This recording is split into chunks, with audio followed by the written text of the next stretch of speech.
Shana Tova. My name is Katherine Gergen Barnett, and my husband, Mark Barnett, and our 3 children, Gabriel, Amira, and Hannah, have been members of TBZ for nearly 18 years.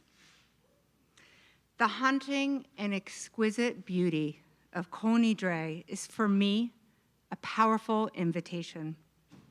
In this prayer that addresses our past, present, and future, we chant all vows, all promises, all oaths, all curses, all kinds of vows or obligations which we have made or will make are released and forgiven. All the more achingly beautiful is that the notes to this prayer have been played over the years in our community by a teen member, a perfect symbol of hope and deep interconnection across the generations. As a convert to Judaism, the first time I heard the Kol Nidre, I remember being taken aback by these words. How can the most holy day of the year begin with a command to break all promises, all oaths, not only ones from the past, but also in the future?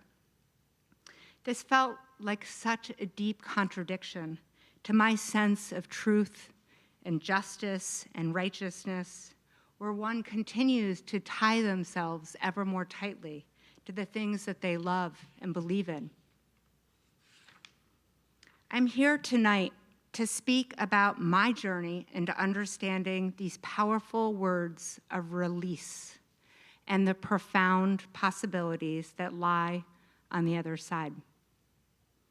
A few months ago, I had perhaps my most profound personal experience of release. As many of you know, my father, David Gergen, may his memory be a blessing, died this summer. He had been ill with Lewy body dementia and had been quickly fading over the last year. Thus, his death was not a complete surprise, but he died much like he lived his life on his own schedule. His colleagues often used to say that there was time and then there was Gergen time.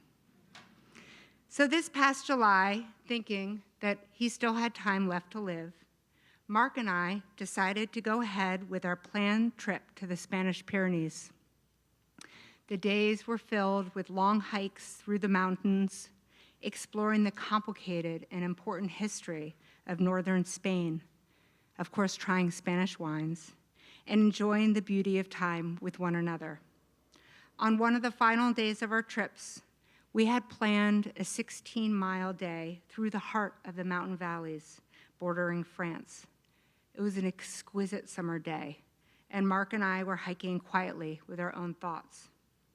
Over the course of the day, I had a wave of deep peace wash over me, a kind of feeling that is truly hard to explain, but one that was a full body feeling of release. The Psalm of David, Psalm 23, came to me, and as I walked, I had the words keeping pace with my steps. Though I walk through a valley of deepest darkness, I fear no harm. Awash in grief and love and gratitude and presence, I knew in my bones that my father was dying. And indeed, when we returned to Wi-Fi and I contacted his care team, he was pronounced dead within minutes of my call. I have since learned that my father read this prayer, Psalm 23, to his mother when she was dying.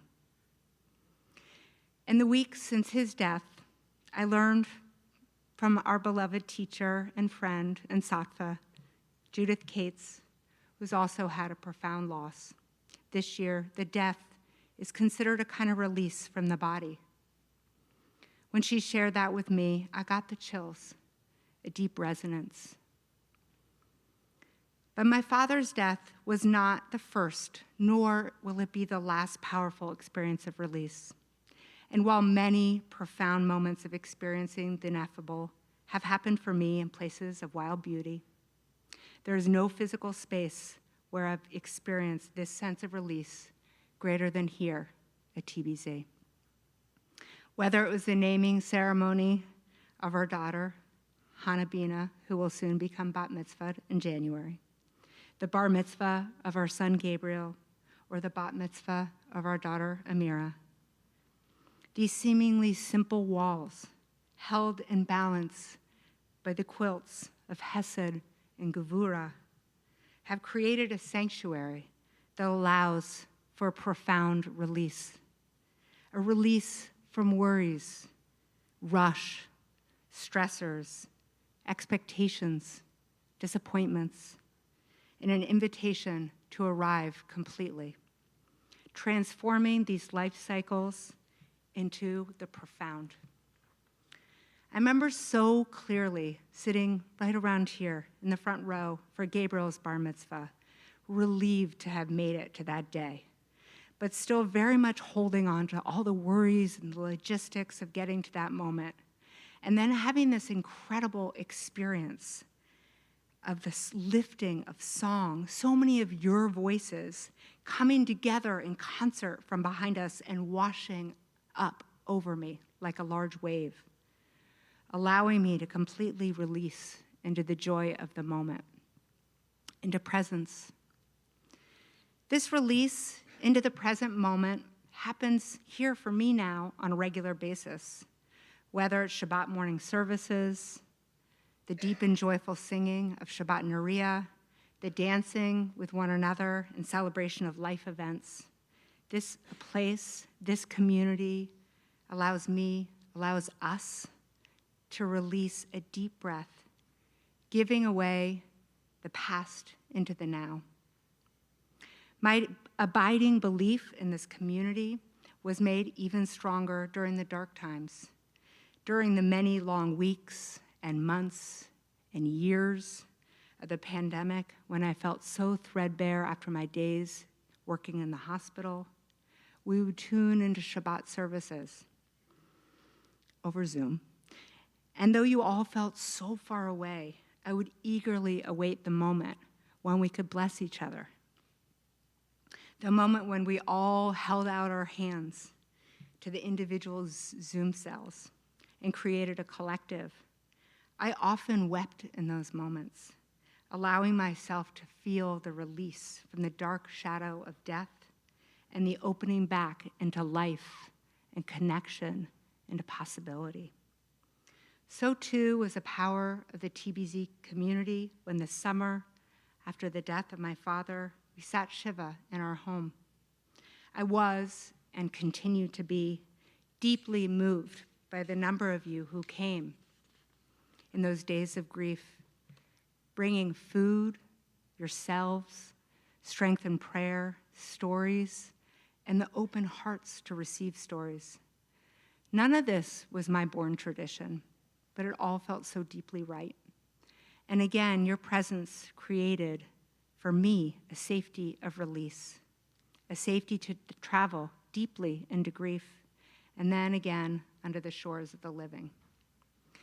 To our precious TBZ community, those of you I know so deeply, and those of you who I do not know yet, we can do this for each other. As individuals and as a community, we've been through celebrations of B'nai mitzvahs and marriages and pregnancies and births and conversions, and also deep losses, a pandemic, wars, civic unrest, personal illness. And yet this is a place where together we can create and experience release. A place where we can deeply feel held by one another and be able to release with strength into the present for all that is and all that is unfolding. This release allows for Hanani, as Rav Teferet beautifully talked about in her Rosh Hashanah blessing. Letting go in order to be fully alive again. An opportunity to ask ourselves the important question, as penned by my favorite poet, Mary Oliver: what is it that you plan to do with your one wild and precious life? Over the years, I have thus come to understand Kol Nidre's command of releasing all promises and oaths as a way of releasing our fears of death, of judgment, of betrayal, and pain, so that we can re-enter the world and be ready to stand in Hineni and say, here I am. But building a community that supports this transformation, this release takes work and love and resources. So whether this is your first time here or whether you've spent many life cycles here, we need you to put what you can into building this gift. For me and my family, giving to TBZ has been one of the most meaningful ways we live our Jewish lives. Just as this community has held us in moments of joy and sorrow, contributing to TBZ allows us to stay with our actions. Hineni, here I am. Here we are. Supporting TBZ is part of how we express gratitude for all we have received here and how we hope it will ensure for you, for our children, for generations to come, Lador V'Lador. Tonight I'm asking you, each of you, to join me. I was surprised to learn, again, that membership dues only cover 40% of TBZ's annual budget. The rest, including the music, the teaching, the life cycle celebrations, are incredibly talented and the security staff, guards. and the amazing security guards who keep us safe from rats and all other things.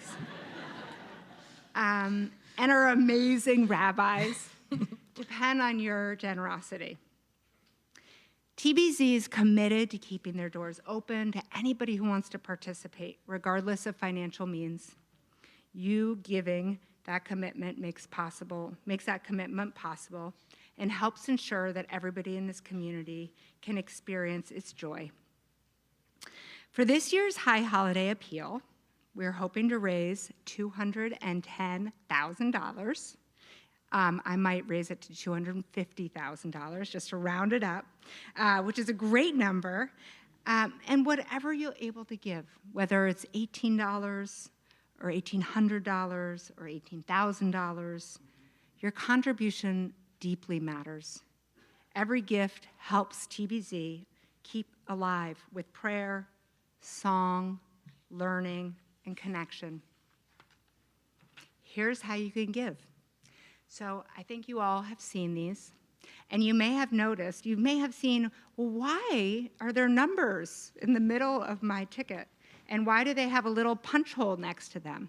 So what you can do is you can look to see what, maybe even think beyond what you were imagining when you walked in the door, and punch the hole, and we will come around and collect it. For those of you on Zoom, do not worry.